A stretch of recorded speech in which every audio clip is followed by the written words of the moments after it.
Are thou switchheads, and welcome to my review of Hillbilly Doomsday. Oh no, the dead are walking the land. Whoever shall get to save us? Daryl or Rick or even Ash? Come get some. Nope. Let's just call Uncle Billy. I know he's a bit of a hillbilly, but he does come with an Uzi and a shovel, so he can't be all that bad now, can he? And while we look into this dilemma, feel free to subscribe to the channel before we get started for all my weekly reviews and sales videos. And giving this here video a like really sure does help out. Shovels at the ready, engage.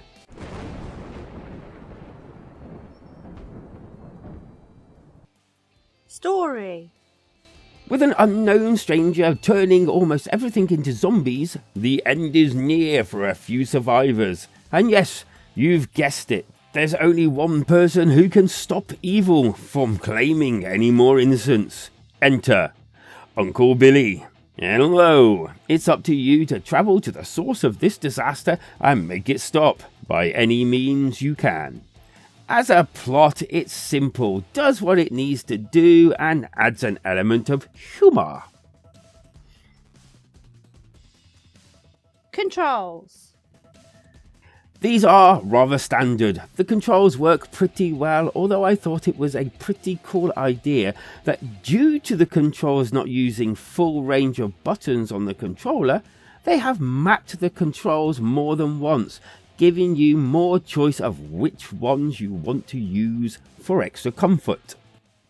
Okay, so the controls are pretty easy. Left, right, jump, and you can duck, and then got your actual button to hit things with, your hitty button, and then a button to change your weapons, and believe me, you'll be getting some pretty cool weapons. But yeah, there's melee, and there's also long range, which is quite cool. Dispatch this bird with my trusty spade. Damn you, flying bird! Gameplay. Obviously a platformer, and as such you will be jumping up platforms, going underground with some environmental obstacles and different places, which, while looking different, i.e. backgrounds and colours, all have a similar style to them. While on your travels you can find secret areas and some secret pickups, some from destroying, scenery, so make sure you bash the odd wall here and there. The creatures you fight range from tomatoes, yep, tomatoes, to the Walking Dead. And as you can see from the video, plenty in between. And yes, there's even bosses here as well. Simple to start and getting less, simple later on, but always following a pattern. And what would a self-respecting zombie slayer be without an array of weapons to use? And these can all be purchased from a shop. A shop where everything you need is here. Weapons, even a flamethrower. Armour, heavy armour's the best, obviously. One-ups, if you need that extra help. And burgers. As my mum used to say, better than McDonald's. Better than McDonald's? I highly doubt it. And to this you will be spending a lot of time smashing, killing things in order to collect the money you will be using in the shops. As for them weapons, they feel okay, but when you consider the large portion of the game you will be using the, to me, rather overpowered spade, which I kind of found a bit weird. But there is an actual problem here with the deaths and continues. Instead of having a set amount of restarts, you get to, just continue, but lose coinage. And I found I barely got to unlock as many weapons as I wanted to, due to this fact, and dying at bosses. And I kind of felt I needed those extra weapons to help me with the bosses. Just a thing to bear in mind.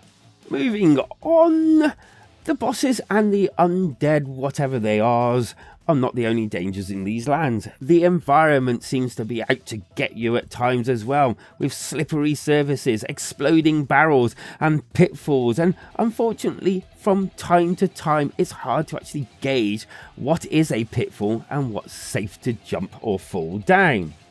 I have had a bit of fun with Hillbilly Doomsday, even though it does not really do a great deal different, but I'll say that I think they knew this and priced it appropriately. And I think for the price, you actually get some value out of here.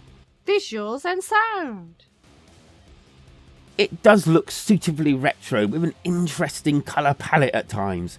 There's a few different enemies, but they all seem to have a similar feel to them.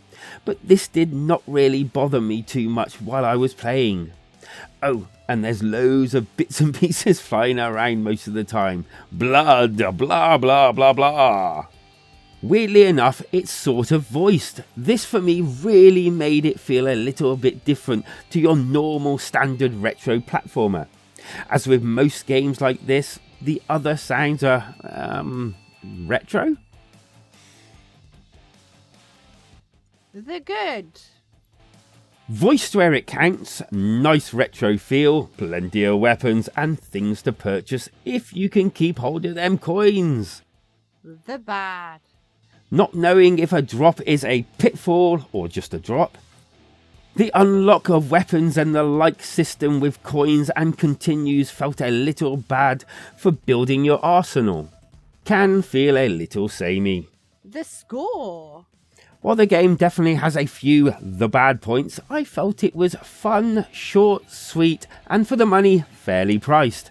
And as such, I'm giving Hillbilly Doomsday a 3+ out of 5, and feel it's a good addition to the platform shooter genre.